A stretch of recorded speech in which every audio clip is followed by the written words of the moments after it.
ഞങ്ങൾ ഇങ്ങനെയാണ് guys. Trend കഴിഞ്ഞാൽ ഞങ്ങൾ കൊട വടി ഇലക്കെ ആയിട്ട് ഇറങ്ങും. എന്തിനീ ട്രെൻഡ് ചെയ്യാൻ വേണ്ടി മാത്രം. ഇപ്പോഴത്തെ ആവേശം നോക്കണ്ട, സഞ്ചിയൊക്കെ ആയിട്ട് കയറുന്നോണ്ട് എന്നിട്ട് അവിടെ എത്തിയപ്പോൾ തന്നെ ചത്ത അവസ്ഥയാണ്. കാരണം സമയം 6:45 രാവിലെ 6:45 ഇറങ്ങിയതാട്ടോ. കുന്നും മലയും കയറി കൊയങ്ങി. പക്ഷേ ആ ഒരു എന്താ പറയുക ക്ഷീണം കൊയക്കൊക്കെ അതിൻ്റെ കുന്നിൻ്റെ മുകളിലെത്തിയപ്പോൾ തന്നെ ഒക്കെ പോയിട്ട് അടിപൊളി വൈബാട്ടോ. സൂപ്പറാണേ. ഇത് സ്ഥലം വരുന്നത് ഐക്കരപ്പടി ഇറങ്ങി പിന്നെ കണ്ണംവെട്ടിക്കാവ് എൻ്റെ ഉമ്മാൻ്റെ ഏടത്തിൻ്റെ മോൻ്റെ വീടാട്ടോ. അങ്ങോട്ട് ഞങ്ങൾ കസിൻസൊക്കെ കൂടി ഒത്തു ചേർന്നതാണ്. അന്നപ്പോൾ തോന്നിയൊരു പൂതിയാണ് ഞങ്ങൾക്ക്. അപ്പോൾ ഓരോ വീടിൻ്റെ അടുത്ത് തന്നെ കേട്ടോ ഈ ഒരു മല. എന്തെങ്കിലും ഇതിൻ്റെ പേര് പുളിയൂർ മല. വന്നവരും കണ്ടവരും ഉണ്ടെങ്കിൽ ഒന്ന് കമൻറ്റ് ചെയ്യണം കേട്ടോ. അടിപൊളി വ്യൂ ആണ് മുകളിൽ നിന്ന് നോക്കിയാൽ കാണുമ്പോൾ തന്നെ നിങ്ങൾക്ക് മനസ്സിലാവുന്നുണ്ടാവുമല്ലോ. എല്ലാവരും എന്തായാലും മുകളിലെത്തിയപ്പോൾ തന്നെ സൈഡ് ചത്തൊരു പരിവായിക്കണ്. കാരണം ഞങ്ങൾ അത്രയും നടന്ന് പിന്നെ കുന്നും കയറ്റം മല കയറി പിന്നെ കുറച്ച് 2-3 ട്രിപ്പ് ബൈക്കുമ്മൽ. ഇങ്ങോട്ട് എന്തായാലും ബൈക്ക് കയറ്റാൻ പറ്റില്ല. അപ്പം താഴെ വരെ ബൈക്കുമ്മൽ അങ്ങോട്ടും ഇങ്ങോട്ടും ആക്കി അങ്ങനെ സെറ്റായതാണ്. എന്തായാലും കയറി കഴിഞ്ഞപ്പോൾ നമ്മൾ കയറി ക്ഷീണം അങ്ങ് മാറിക്കിട്ടി. ഇതൊക്കെ കണ്ടപ്പോൾ പിന്നത്തെ ടാസ്ക് ഇറങ്ങലാണ്. അത് നമുക്ക് വയ്യേ കാണാം. അപ്പോൾ തൽക്കാലം നമ്മൾ വന്ന പരിപാടിയിലോട്ട് നമുക്ക് കിടക്കാം. നമ്മളെ കൂടെയുള്ള ചെക്കന്മാരൊക്കെ പൊള്ളിയാട്ടോ. ഓരോന്ന് വേറെ വൈബാണ്. ഓരൊക്കെ എന്തിനു ചെയ്യാന്ന് പറഞ്ഞാൽ ഓരൊക്കെ മുന്നിൽ എന്താ പറയുക ഒന്നും ചിന്തിക്കാണ്ട് റെഡിയാണ് ഓരൊക്കെ. അപ്പോൾ ഓരെന്നെ എന്താ പറയുക സാധനമൊക്കെ കട്ട് ചെയ്ത് തുടങ്ങിയിട്ടോ. പിന്നെ അവസാനം അവർക്ക് പറ്റില്ല എന്ന് കണ്ടപ്പോഴാണ് ഞങ്ങളത് ഏറ്റെടുത്തത്.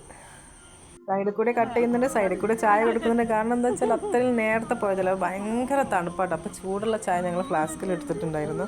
അപ്പോൾ അതൊക്കെ കുട്ടികൾക്കൊക്കെ കൊടുത്തൊന്ന് ചൂടാക്കാമെന്ന് വിചാരിച്ചു. ഭയങ്കര തണുപ്പല്ലേ. അതിൻ്റെ ഇടയിൽ കൂടെ ഞാനിങ്ങനെ വ്യൂ എടുത്തതാട്ടോ. അവരവിടെ കട്ട് ചെയ്യുന്നുണ്ട്. അപ്പം നിങ്ങൾക്ക് കാണിക്കാമെന്ന് വിചാരിച്ചിട്ട് വീഡിയോസ് ഇങ്ങനെ എടുക്കുകയാണ്. കാണുന്നില്ല, അടിപൊളിയാട്ടോ. പ്രകൃതിയായ ചിരിയും കളിയൊക്കെ ഉണ്ട്. കുറേ കാലങ്ങൾക്ക് ശേഷമാണ് ഞങ്ങളൊക്കെ കൂടി ഒന്ന് ഒത്തുചേർന്നത്. എന്താ പറയുക ഇടയ്ക്കൊക്കെ ചേരലുണ്ട്. ഇപ്പം അങ്ങനെ കല്യാണം കഴിഞ്ഞ് കുട്ടികളായി പിന്നെ പ്രാരാബ്ദം എന്ന് പറയുക കുട്ടികളെ ക്ലാസ് മദ്രസ അങ്ങനെ ഒരു എന്താ പറയുക ഒത്തുചേരൽ. ഇപ്പം ഇക്കാക്കൻ്റെ പെണ്ണുങ്ങൾ ഇക്കാക്ക വേറെ താമസാക്കി. അപ്പോൾ ഓരോ വീട് ഞങ്ങൾ കണ്ടിട്ടൊന്നുമില്ല. അപ്പം അങ്ങനെ ഞങ്ങളെല്ലാവരും കൂടി പ്ലാനിട്ട് അല്ല രണ്ടാമത്തെ മരുകളും മക്കളൊക്കെ പോയി. പിന്നെ ഞങ്ങൾക്ക് തോന്നി ഞങ്ങൾക്ക് പോകാമെന്ന് വിചാരിച്ച് അങ്ങനെ പോയി. പാട്ടൊക്കെ ഇട്ട് നല്ല വൈബ് മൂഡ് സെറ്റാക്കി. കട്ടിങ് ഇത് എന്താ പറയുക ഇൻസ്റ്റയിൽ കണ്ടത് മുതൽ ഒരു ആഗ്രഹമായിരുന്നു ചെയ്യണം എന്നുള്ളത്. പക്ഷേ അത് എല്ലാവരും കൂടി ചെയ്തപ്പോൾ അത് വളരെയധികം ഭയങ്കര സന്തോഷമായി. ഇനി ഞാൻ വോയിസ് കൊടുക്കുന്നില്ല. ഇങ്ങനെ സംസാരങ്ങളൊക്കെ ഇതിൽ അവിടെ നിൽക്കട്ടെ അല്ലേ. ഇനി വോയിസ് കൊടുക്കാൻ നിങ്ങൾ ഇത് ഇങ്ങനെ കണ്ട് ആസ്വദിച്ച് നമ്മുടെ വീഡിയോസ് ഇഷ്ടപ്പെടുകയാണെങ്കിൽ ലൈക്ക് ചെയ്യുക, ഷെയർ ചെയ്യുക, സബ്സ്ക്രൈബ് ചെയ്യുക. ഇനി ഞാൻ പറയേണ്ട ആവശ്യമില്ലല്ലോ.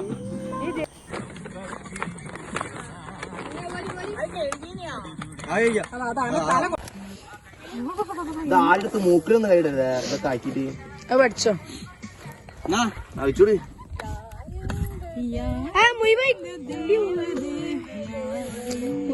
വീഡിയോ എടുക്കാൻ അത് ഓ പറഞ്ഞ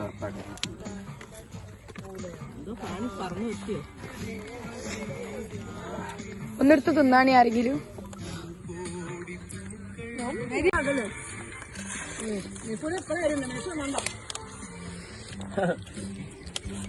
മാമി എത്ര ബാത്റൂം ഉണ്ട്? 2. ഓക്കെ.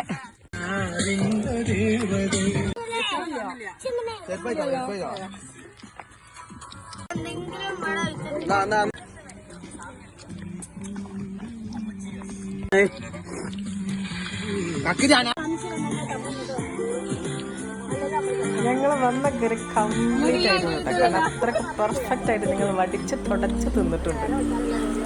ഉപ്പും മുളകും സോക്കും തിന്നാൻ നമുക്ക് മലയാളികൾക്ക് മതിയാവും. ഒരിക്കലും മതിയാവില്ല. ഇനിയും തിന്നാന്നുള്ള മട്ടിലേക്ക് കട്ടിങ്ങിന്റെ ഇടയിലൂടെയുള്ള ചെറിയ കലാപരിപാടികളാട്ടോ ഇപ്പൊ നടന്നത്. അതൊക്കെ സാധാരണ അല്ലേ. കാരണം കുറച്ച് നമ്മൾ വായിലോട്ടും കുറച്ച് പ്ലേറ്റിലോട്ടാണല്ലോ പൊതുവെ. അങ്ങനെയാണല്ലോ നമ്മൾ എന്ത് കട്ട് ചെയ്യുമ്പോഴും. അപ്പോൾ എല്ലാ പരിപാടിയും കഴിഞ്ഞ് ഹാപ്പി ആയിട്ട് ഞങ്ങളിതാ പിരിയാണ്. ഞങ്ങളിതാ താഴത്തോട്ട് ഇറങ്ങണം. ഇതാണ് വലിയ ടാസ്ക് കേട്ടോ ഈ ഇറക്കം. കയറാൻ എളുപ്പമാണെന്നല്ല കേട്ടോ, പക്ഷെ കയറിയ വേദന ഇറങ്ങുമ്പോഴാണല്ലോ അറിയാം. നമ്മളെ വൈബിനൊത്ത കസിൻസൊക്കെ ഉണ്ടെങ്കിൽ ഇതൊക്കെ നിസ്സാരം അല്ലേ. എന്താ എല്ലാ അഭിപ്രായം? പ്ലീസ് കമൻറ്റ് ചെയ്യണേ. അപ്പോൾ എത്രയേ ഉള്ളൂ. Tata bye bye, see U.